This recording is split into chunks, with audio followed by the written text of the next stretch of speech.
Yes, Jesus Christ is alive. He rose from the dead, and that day, that Easter Sunday morning, that first Easter, when Mary and Mary Magdalene and Salome went to the grave expecting to anoint a dead body, they saw the angel sitting there. And they said, "Where is Jesus?" The angel said, "He is not here, he is risen." I submit to you tonight that that's the greatest news the world has ever heard. He is not here. He has conquered the grave. He's alive.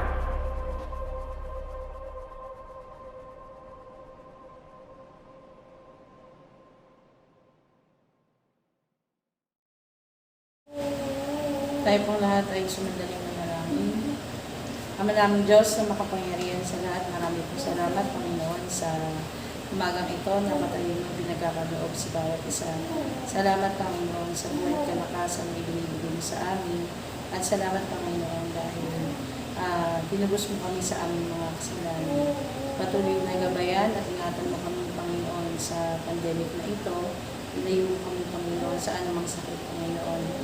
At ikaw, O Diyos, ang siyang manguna sa aming mga buhay. Salamat po, Panginoon, dahil lagi ka nandyan para tulungan kami at patuloy na ingatan mo kami, Panginoon. Sa iyo po namin nabalik at kapurihan at salamat sa tanging pangalan ni Jesus. Amen.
Mabiyayang araw ng muling pagkabuhay, mga kapatid. Ihiyaw natin lahat, buhay ang Panginoon. Ngunit nais kong mangumpisal sa inyo at aaminin ko na matindi ang hirap ng aking pagkikipagtalo sa aking sarili bago magawa ang mensaheng ito. Sapagkat nahirapan akong gumawa ng pahayag ng pagkabuhay sa kalagitnaan ng mahigit ng 1 taon, ng araw-araw ay kamatayan ang bumabaha sa ating mga kalooban, sa ating mga kamalayan, sa buong sandaigdigan. Ayon sa kasalukuyang statistics, sa huling statistics ng tinamaan ng COVID-19, sa Pilipinas ay mayroon ng 676 at halos 200,000. At ang namatay ay mahigit ng 13,000. Samantalang sa buong daigdig ay mahigit ng 2,800,000 ang namatay. Gayunpaman, ayon sa mga data na makikita natin, ang namamatay sa COVID-19 ay panlima lamang sa dami ng namamatay sa iba't ibang mga dahilan at karamdaman. Halimbawa, mahigit sa kalahati ng namamatay sa buong daigdig, or to be exact ay 58%, ay dahil sa sakit sa puso at mga kaugnay na karamdaman dito. Mga atake sa puso, mga sakit sa puso bago pa ipanganak. At halos 1/4 ng namamatay sa daigdig ay dahil sa sakit na kanser. Iba pa dyan ang mga namamatay dahil sa aborsyon.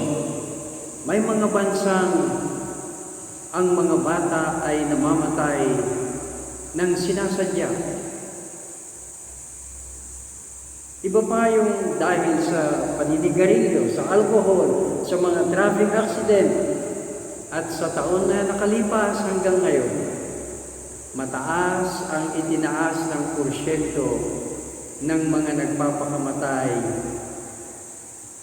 dahil sa iba't ibang mga kadahilanan. Marahil may kaugnayan ito sa kasalukuyang pandemya. Patuloy ang digmaan, ang pagpatay ng kanyang mamamayan sa iba't ibang mga gobyerno, kagaya ng Myanmar. Sa Pilipinas ay marami ring mga pinapatay, mga politiko, mga aktivista at iba pang mga tao. Ang TB na marami nang gumagaling dahil sa bakuna, ay higit pang maraming namamatay sa TB kaysa sa COVID-19.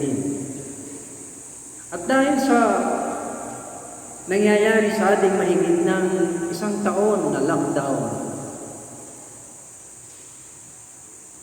marami ang unti-unting namamatay dahil sa kahirapan, sa malnutrisyon, sa kaguluhan, at marami pang ibang mga dahilan dahil sa kasalukuyang kaganapan. Kaya nga madaling araw na ng Biyernes Santo ko nagawa ang mensaheng ito. Halos 1 buwan na nang sabihin at napagkaisahan na ako ang gagawa ng mensahe. Ngunit inabot ako ng Biyernes Santo sapagkat mamamatay na, kailangan gumawa ng mensahe ng muling pagkabuhay. Gagawin ko ito hindi dahil lamang sa ito'y iniatas sa akin, kundi paggising ko kanina, pagbangon ko ay naisip ko sa ganitong larawan ng sandaigdigan, kailangan kong gumawa ng mensahe. Kailangan mayroon tayong gawin.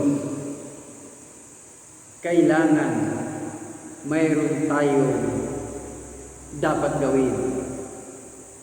At higit sa lahat, naniniwala tayo, mayroon tayong magagawa. Ang isa pa sa pinakamalaking dahilan ng kamatayan ng marami, lalong-lalo na sa mga senior citizen. At sabi nila ay isa sa bawat 3 senior citizen ay ito ang ikinamamatay. Magugulat kayo. Ano ito? Dementia. Sakit ng pagkalimot. Hindi na makaalaala. Sa Asia, pinakamaraming namamatay sa buong daigdig ng dementia na halos 75 milyon taon-taon. May mga magmamaneho, hindi alam kung saan pupunta. May mga maglalakad, hindi alam kung saan ang bahay na uuwian. At marami pang mga tao ang naapektuhan nito. Hindi nila matanggap o nahihirapan silang mag-alaga ng mga tao may ganitong karamdaman. Ang pananampalatayang Kristiyano ay nananatili, matibay at matatag sa kasaysayan dahil sa magandang alaala, memorya tungkol sa ating Panginoong Jesucristo. Ang Panginoong Jesucristo ayon sa ating teksto sa Aklat ng Mga Gawa ay mayroong iniwan na mahalagang alaala sa kanyang mga alagad. Kaya anuman ang mangyari sa paglipas ng panahon, nananatili silang matibay, nananatili silang masigla, hindi nawawala ng pag-asa. At ito rin ay isang alaala na naitanim sa akin mula pa ng pagkabata. Sa Acts 10:38, Jesus went about doing good. Sa taglay na kapangyarihan ng Panginoong Jesucristo na ibinigay sa Kanya ng Espiritu, ang maaalala sa Kanya ay ang paggawa ng mabuti. Nang sabi rito, nilibot niya ang buong Judea. Nilibot niya ang lahat ng kaya niyang ilibutin sa pamamagitan ng paglalakad. Sa kalagitnaan ng bansang mainit, nilibot niya ang lahat ng kaya niyang libutin upang gumawa ng mabuti. Pinagaling ang lahat ng kanilang mga karamdaman. Araw-araw, oras-oras ngayon, ang balita natin ay walang iba kundi ang karamdaman. Pagkagising ko sa umaga, ang laman ng mga balita, hanggang kami mag-aalmusal. Pagbalik ko ulit, yun na naman ang pinag-uusapan sa bahay. COVID-19. 2021 na, COVID-19 pa rin ang naaalala at pinag-uusapan.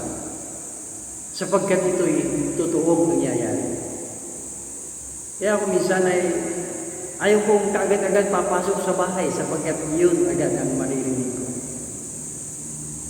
Ngunit ang matinding alaala ng mga alagad at ng buong sangkakristyanuhan, Jesus is our healer. Pinagaling niya ang lahat ng mga karamdaman. Nagpasalita siya ng mga pipi.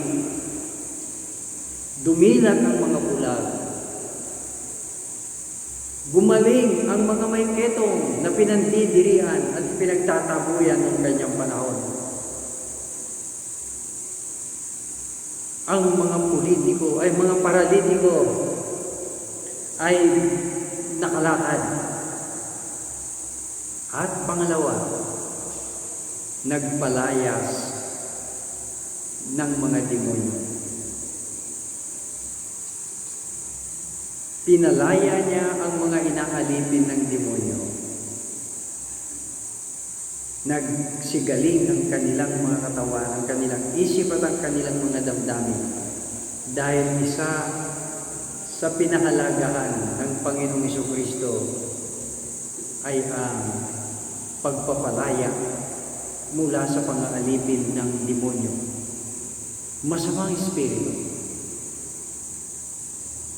Sa kabuuan ng kasaysayan, ayon sa tala ng Biblia,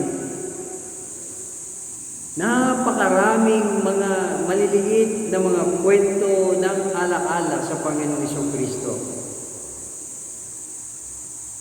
Sa landas patungo sa kahirapan, sa landas patungo sa pagdurusa.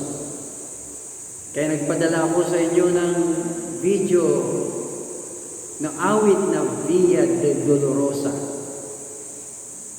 Una, makikita natin sa kanyang mga sinabi. Umpisa pa lamang ay sinabi na niya, ang aking pagkain ay hindi lamang sa tinapay, kundi sa pagsunod ng nagsugo sa akin.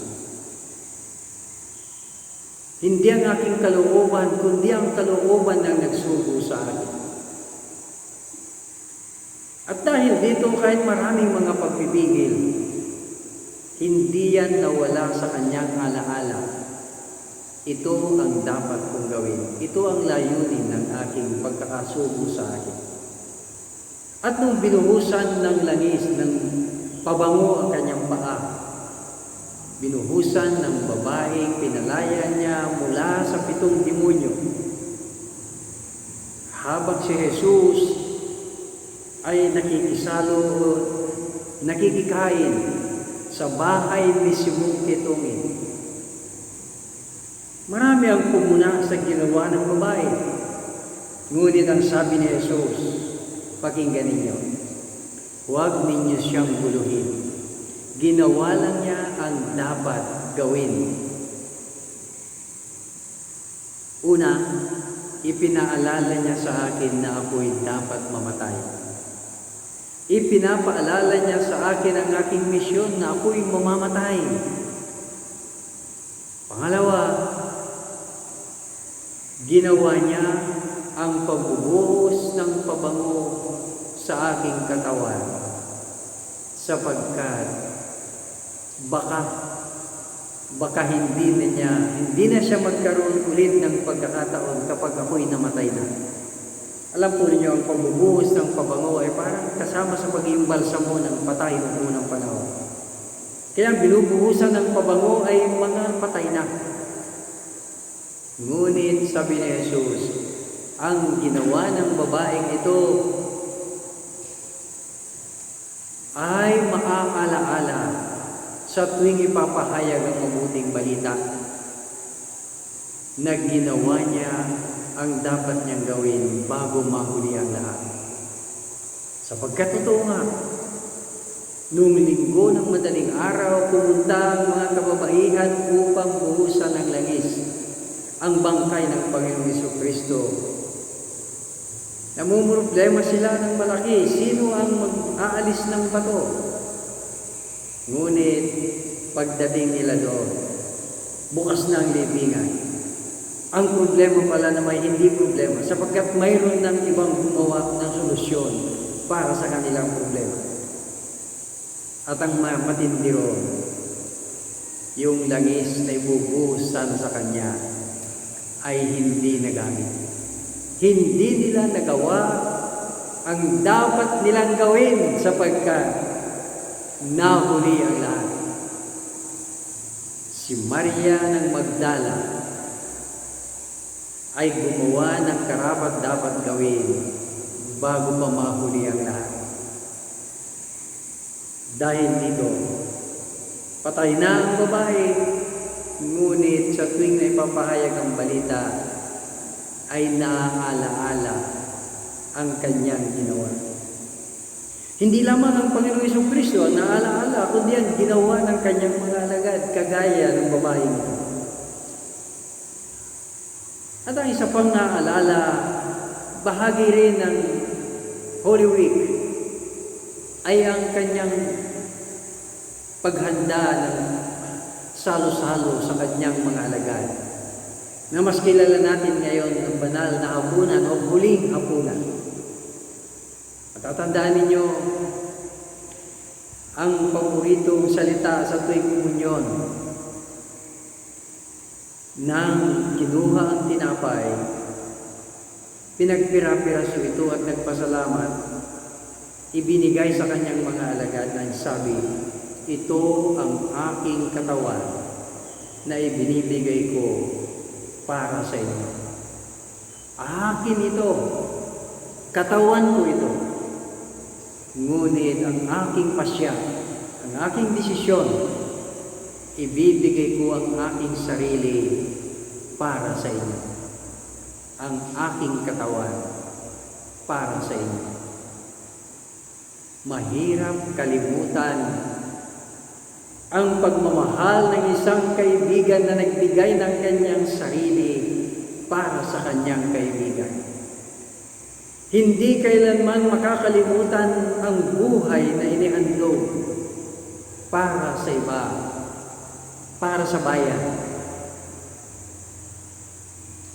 Delikado ang huling biyahe ng Panginoong Hesus at alam na niya ito sapagkat sinasabi niya ito ng bago pa mangyari. Pagpasok sa Jerusalem, sabi niya, delikado na. Alam din ng mga alagad, kaya tutol na tutol, ayaw na ayaw ng mga alagad na pumasok ang Panginoon sa biyaheng ito sa Jerusalem. Sabi ni Pedro, Panginoon, delikado. Nakahanda na, nakalatag na ang plano upang tayo'y hulihin. Ngunit ang sabi ni Jesus, umalis ka sa aking likuran, Satanas. Hindi siya maaaring mapigilan ng kahit ano. Kahit ang pagpipigil ng mukhang nagmamalasakit na mga kaibigan. Sapagkat maliwanag, dumikit sa kanyang alaala na mayroon siyang dapat gawin. Kaya nga lagi niyang tinatanong sila, hindi niyo ba naaalala? Nakalimutan niyo na ba? Kaya ang sakit na pagkalimot, dementia at Alzheimer's disease, ay mas maraming namamatay kaysa pagsamahin mo yung namamatay sa breast cancer at prostate cancer. Ang Iglesia Kristiyana ay nananatiling buhay, mananatiling buhay, hanggang hindi niya nakakalimutan ang mga ala-alang ito. At nais ko rin ipaalaala sa inyo ang isang pangyayari ng araw na yon.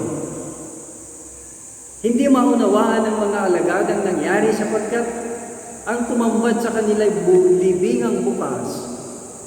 Naiwan doon yung napkin, yung pinambalot sa kanya. Nag-uwian ang iba. Ang dalawang alagad ay umuwi patungong Emmaus. Ngunit nang maghahapunan na, mayroon silang kasalong isa na hindi nila kilala. Nakausap nila yon sa buong paglalakbay nila ng mahigit 10 kilometro. Hindi nila nakilala habang sila'y nag-uusap. Ngunit ang malaking pangyayari ito nang kunin ng bisita. Alam po ninyo ang kumukuha ng tinapay at nagpapamigay sa mga kakain na kasalo ay kasambahay o katulong o babae. Ngunit napansin nila, kakaiba ito. Sa bahay nila yung bisita ang kumuha ng tinapay, pinagpira-piraso ito at ibinigay sa kanila. Ang sabi sa teksto, biglang nabuksan ang kanilang mga mata at nakilala nila. Napatunayan nila sa pagpipira-piraso ng tinapay na si Jesus ay buhay. Ang hindi nila makita ang katawan ng patay na Jesus sa loob ng libingan ay buhay na nakilala nila at napatunayan sa pagsasalo-salo sa tinapay sa ibabaw ng mesa. Pagkain sa bawat mesa. Ang kapangyarihan ng Panginoong Jesucristo ay hindi lamang kapangyarihang pinag-uusapan, hindi lamang kapangyarihang sinasabi o binabahagi. Ang kapangyarihang taglay ng buhay ng Kristo ay kapangyarihang magpira-piraso ng tinapay upang ang lahat ng nagugutom ay makakain. Ang mga may karamdaman ay magsisigaling. Ang pang-aalipin, ang pagsasamantala ay mawawala na. Mangyayari lamang ito dahil ang kapangyarihang taglay niya ay kapangyarihang gumawa ng mabuti alang-alang sa iba. Mga kapatid, ang kabutihang ito ang patuloy na ipinag-aanyaya sa atin ng Diyos. Kung hindi nagawa ng mga kababaihan ang dapat gawin, ngunit ipinakita ni Maria na mayroong pwedeng gawin sa tamang panahon, magagawa ang maraming bagay na hindi huli ang lahat. Balitado tayo sa Pilipinas na tayo'y laging kulela. Huli sa lahat. Sa maraming mga bagay, hindi ko na iisa-isahin. Ngunit maging sa mga karatig na bansang dati mas mahihirap sa atin, nauuna na sila sa atin. Halimbawa, ang Vietnam na nanggaling lang sa matinding kahirapan, digmaan at pananakop ay malapit na raw magpalabas ng kanilang sariling gawang bakuna.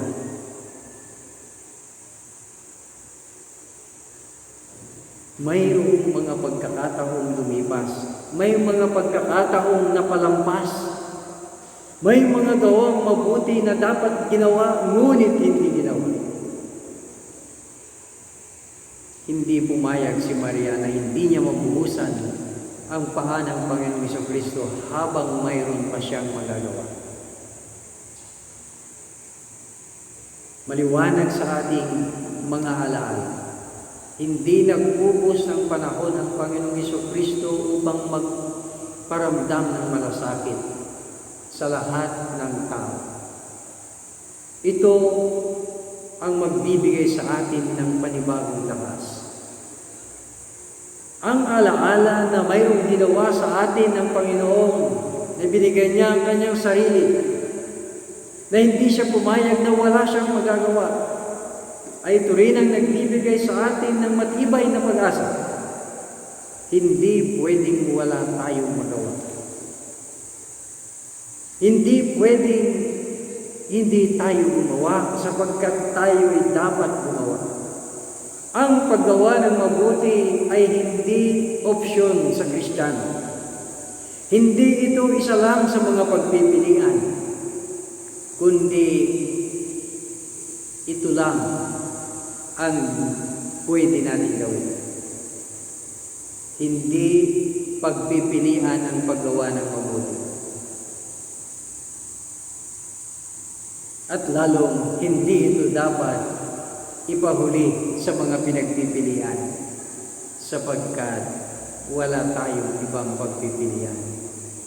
Pagkatapos tayong pagmalasakitan, pagkatapos tayong bigyan ng buhay dahil sa kanyang kamatayan, mayroon pa ba tayo naiisip na ibang gagawin? At sapagkat nagawa niya, sapagkat nagawa ng mga nauna na sa atin, mga kapatid, sa kalagitnaan ng pandemyang ito, hindi tayo papayag na hindi gagawa. Mayroon tayong maaaring magawa.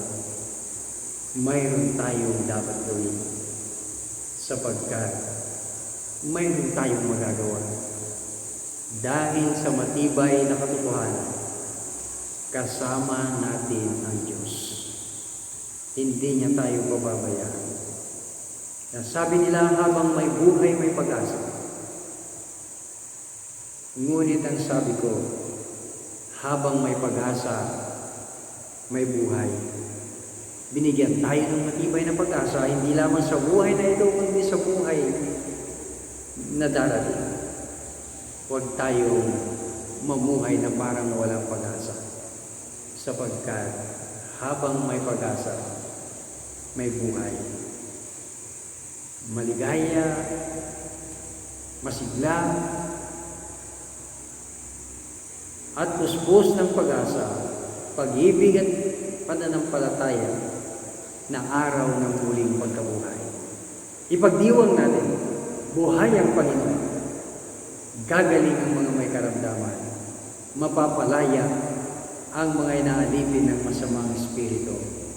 Sa pangalan ng Ama, ng Anak, at ng Banal na Espiritu.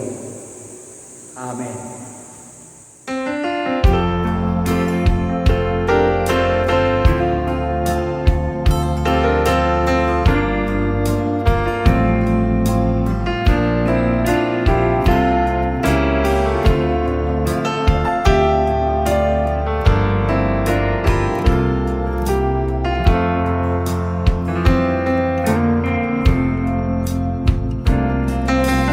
Lord, I offer my life to you, everything I've been through.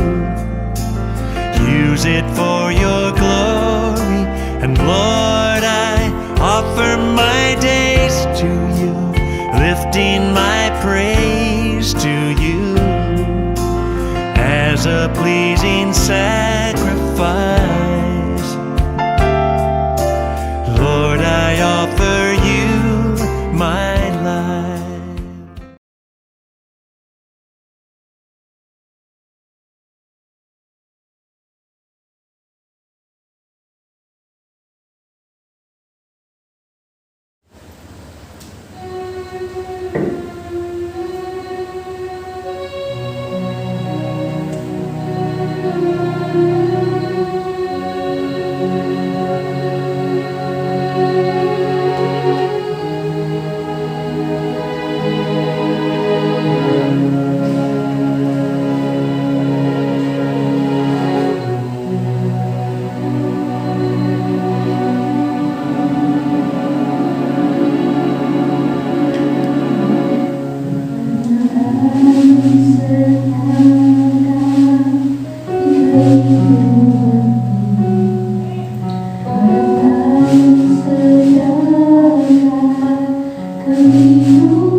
Tayo manalangin. Banal na Diyos, tulungan mo po kami sa panahong ito. Napakahirap ng aming pinagdaraanan, napakamapanganib, at wala pa kaming nakikitang kalutasan sa malapit na panahon.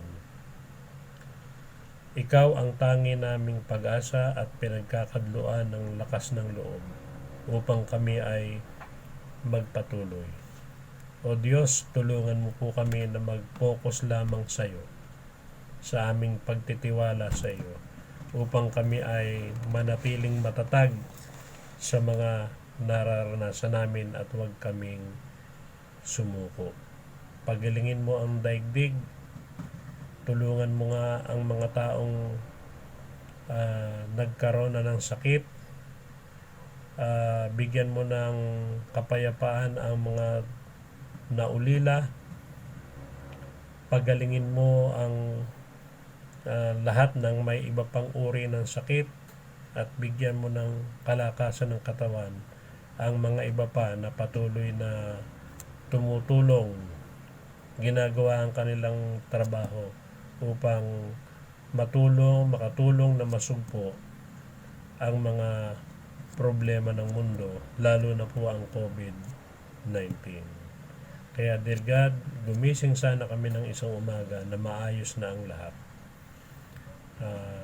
Sana po ay i-spare mo kami sa panganib na dala ng COVID at gawin mo kaming responsable upang sumunod kami sa mga patakaran ng pamahalaan, maging mabuting halimbawa kami.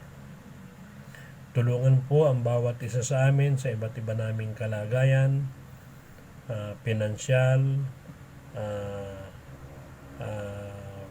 espiritual, at maging sa bahagi ng aming kalusugan.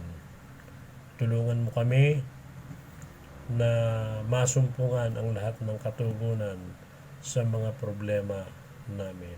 At sana kami ay maging bahagi sa solusyon ng mga problema ng mundo at hindi kami magpabigat sa mga problemang ito. Dear God, salamat sa bawat isa na nasumpungan mo, na nagbigay ng panahon upang sumamba. Salamat sa pagkaunawa na ibinigay mo upang maunawaan ang iyong salita. Iyo pong patuloy na i-bless ang bayan ng Balagtas, ang buong Pilipinas, ang buong mundo. At sana po, O Diyos, kung sino man ang mga sumapit sa karawan sa araw na ito at yung magdaraos pa ng kanilang karawan sa mga susunod na araw, ay patuloy mo silang pagpalain. Ganon din yung mga may ipinagdiriwang o ipagdiriwang pang mga okasyon sa buhay. Tulungan mo ang mga bata sa kanilang pag-aaral, ganon din ang mga kabataan. Sana po ay makatapos sila ng pag-aaral at huwag malulong sa mga masamang bisyo. At ilayo mo sa mga tukso na maaaring sumira ng kanilang buhay. Tulungan mo ang mga magulang upang kanilang matustusan ang pangangailangan ng kanilang mga anak. Gawin mo rin silang halimbawa para sa kanilang mga anak, at sana po ay lumaki ang kanilang mga anak na ang nakikita ay ang mabubuting bagay lamang sa kanilang mga magulang. Tulungan mo ang mga nasa ibang bansa, sila man ay ilayo mo sa pagkakasakit, lalo na ng COVID. At o Diyos, sana po ay maranasan nila doon ang iyong pagkalinga, ang iyong pagbabantay. Ang aming daraang isang linggo, sana po ay maging mapayapa, magkaroon kami ng mga probisyon para sa aming mga pangangailangan, at magkaroon din kami ng pagkakataon upang makatulong. Ano man po ang karamdaman ni kapatid na Splice Mota, tulungan mo siya, pagalingin mo siya sa pangalan ni Jesus, ay hipuin mo siya. Gayon din ang maraming may sakit. At inyo pong protektahan yung mga vulnerable sa COVID, lalo na yung mga nakatatanda at yung mga bata na hindi nila alam protektahan ang kanilang sarili. Gawin mong responsable ang kanilang mga magulang. Ang amin pong pagawain sa susunod na buwan, ikaw po ang humawak nito upang ito ay magtagumpay. Ikaw lang ang tangi naming pag-asa na pagkukunan ng aming mga kailangan. Kami po ay nagtitiwala, O Diyos, na ito ay ipagkakaloob mo sa amin. Gamitin mo kaming lahat upang mangyari ang mga bagay na ito. Dear God, marami pong salamat. Hindi kami karapat-dapat, ngunit kami ay pinatawad mo na, at ang iyong dugo ay nabuhos doon sa krus, at pati ang iyong buhay ay ibinigay mo upang kami ay matubos. Kaya naniniwala kami, O Diyos, na kami ay inari mo ng mga anak.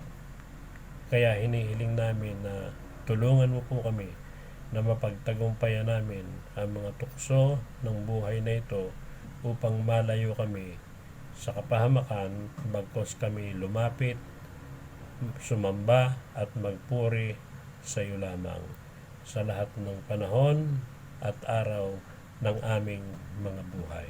Marami pong salamat. Ito ang aming panalangin, ito ang aming hinihiling, ito ang alam naming aming tatanggapin, sapagkat hinihiling namin sa pangalan ni Jesus na aming Panginoon at tagapagligtas. Amen. At ngayon mga kapatid, sumayin niyo ang walang hanggang pag-ibig ng Diyos Amang nasa langit, ang pagliligtas ng Panginoong Jesus at ang gabay ng banal na Espiritu Santo, ngayon at magpakailanman. Amen.